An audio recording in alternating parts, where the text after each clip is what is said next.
Kevin, what's up, man? I appreciate you taking a few minutes to talk about the show coming up on Saturday. My pleasure, man. This is, it's helping the show and getting people out and spreading the word, so I'm down. And we'll talk about the show and the new album and all that stuff. But first things first, man, 2025, a milestone year for Better Than Ezra because it's 30 years ago this year. And actually, just a couple of days ago, I saw the live Instagram from you guys in New Orleans. You guys From dropped Bourbon Street. Yeah, from Bourbon Street. You guys I watched the whole thing, walking down on a Bourbon Street and seeing the woman coming up to grab a selfie with you as you walked out of the I restaurant. know that you can't plan that. It was funny. We were every year during Mardi Gras, we ride in the Hermes Parade. It's been going 130 years or something crazy like that. And you put on a sport jacket, and it's formal, but it's crazy.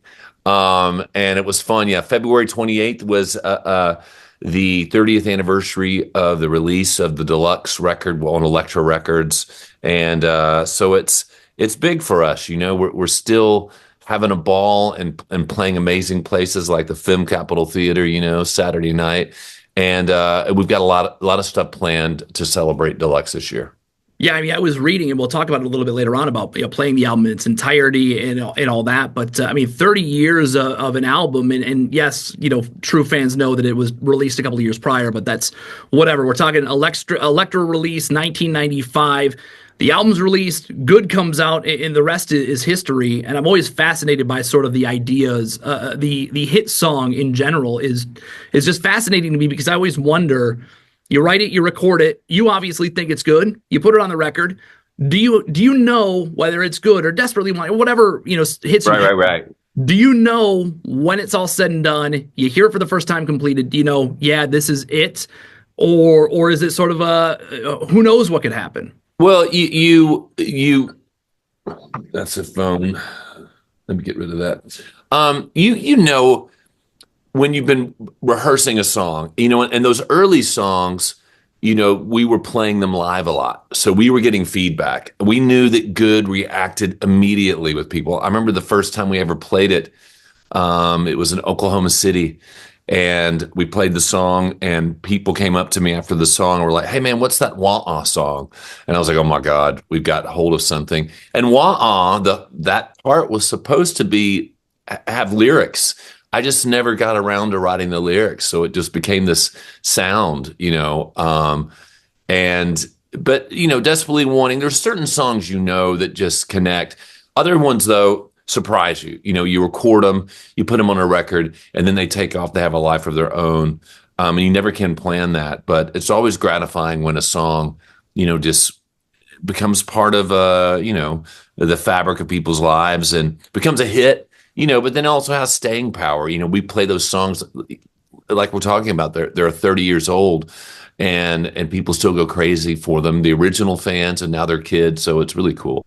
Yeah, I mean, you talk about the fabric and the staying power. We're talking that Good has been streamed 94 million times on Spotify. Yeah. So there's something about that song, as the last 30 years have gone by, that song has still stuck with people.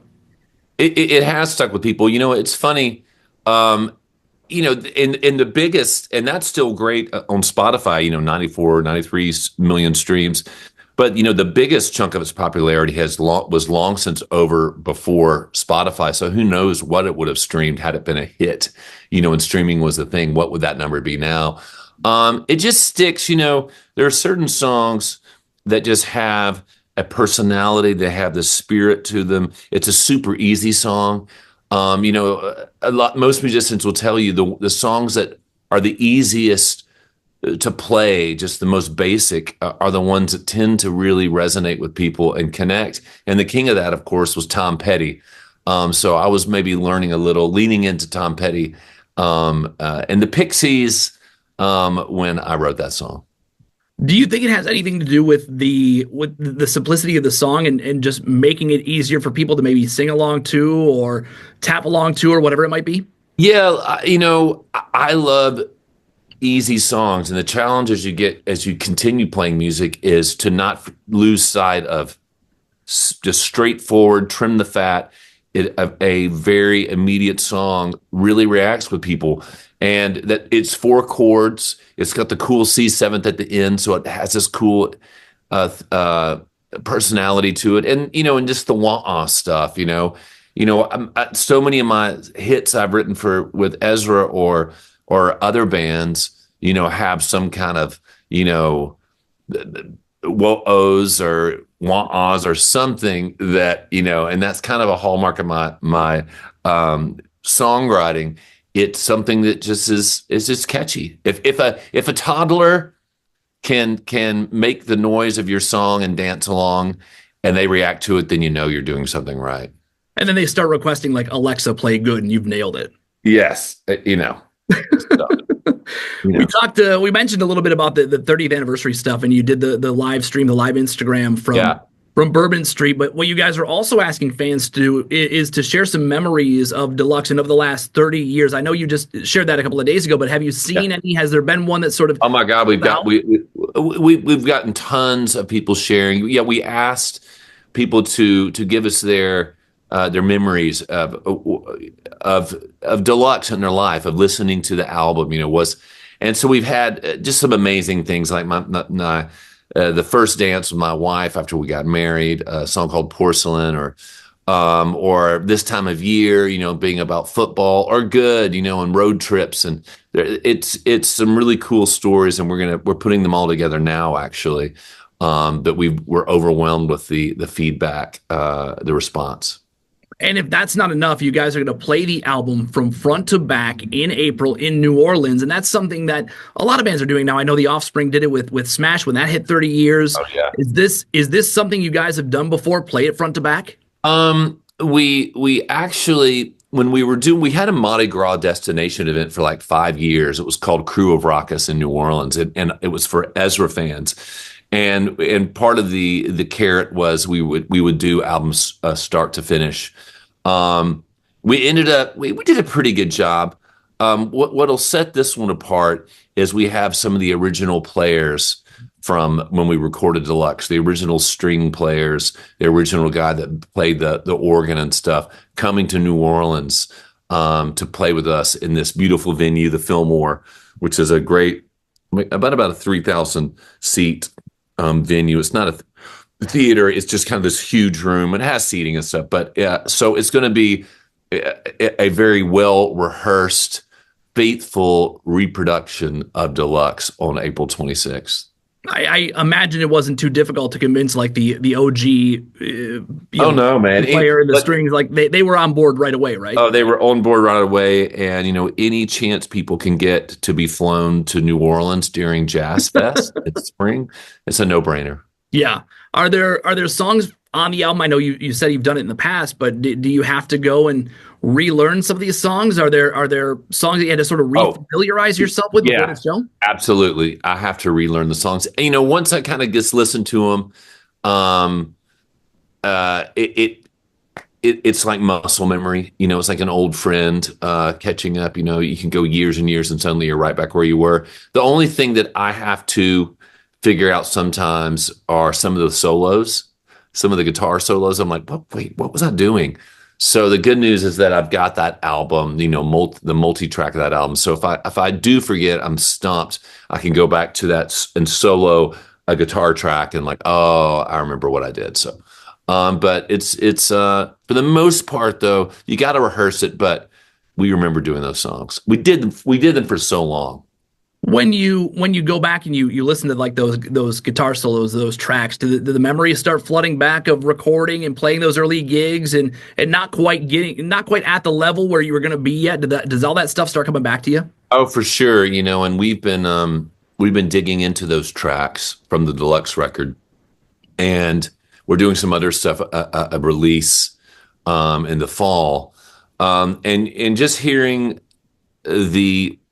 when you record an acoustic guitar and you solo that acoustic guitar from the other tracks, you hear the room you were in, you hear the squeaking of a chair, and it's amazing how the sound of a room where you recorded is still super familiar, and it takes you back. And to hear my voice, as it sounded 30 plus years ago, it's different. I sound younger or just different. And so it's cool to hear, and it's nostalgic and fun. And then also to say, wow, when we were in our early 20s. We made something that was really, really accomplished and good. And that's kind of gratifying. And it's been a good journey. It's been a really fun journey.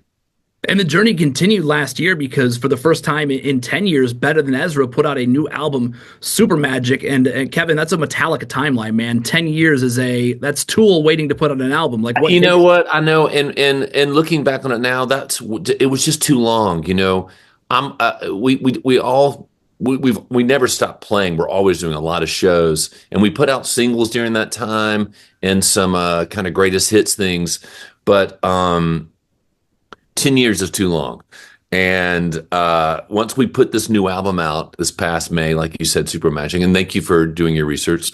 And just we were reminded of, oh my God, it's so much fun putting out new music because you're doing press about it. People are remembering you and all that kind of stuff. And it's just a good feeling. So we were like, it won't be 10 years again, but yeah, it was a Tool level, Metallica level time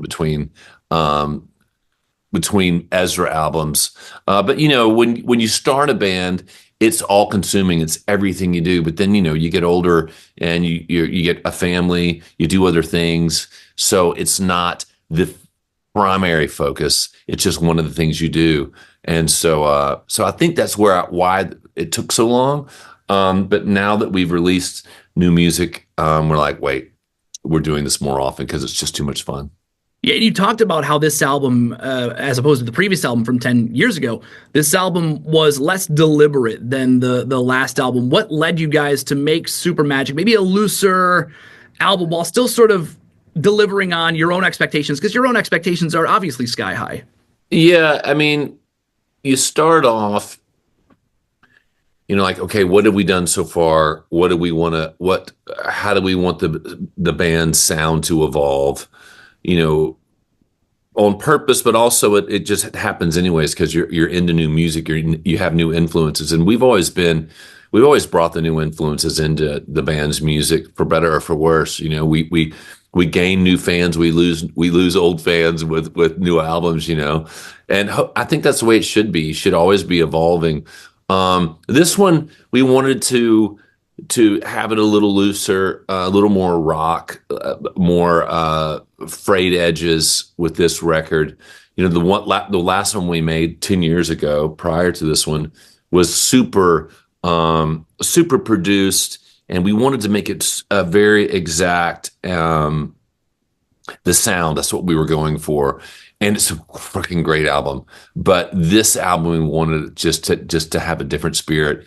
And I think our fans really, really, I know just from the feedback and the streaming, people love the new album.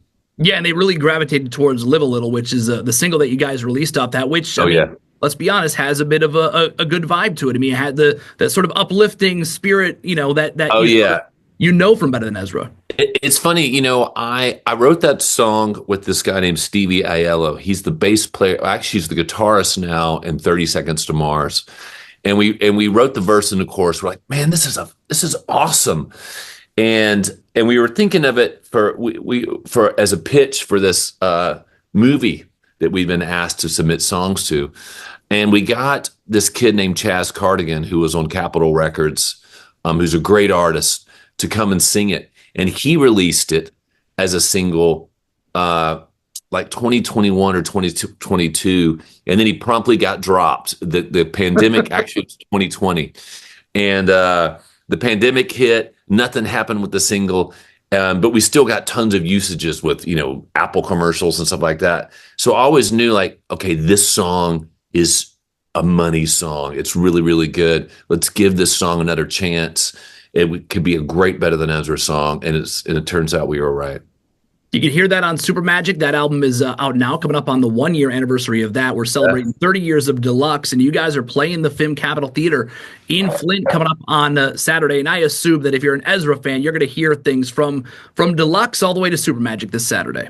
You're going to hear it all. You're going to hear the hits you want to hear. You're going to hear some new songs. You're going to hear some deep cuts on old records, some choice covers here and there.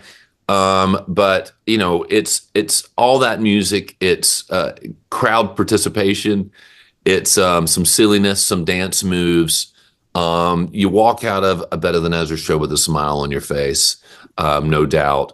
And we also now that Blue Man Group has officially shuttered, we're going to be performing in full Blue Man makeup. They had tons of it they needed to get rid of, and we were like, we'll take it. It worked for you. Why won't it work for us? Now, So does the Film Capital Theater know they're going to have to deal with cleanup? they do not. Okay, all right. We I may thought we have just would. I'd rather get slapped on the hand than ask permission, you know? Man, if I come out Saturday and you're not completely blue, I'm going to be so pissed. Blue Man Group. We won't say a word. It's going to be sounds, guttural pops and clicks and banging on PVC pipes.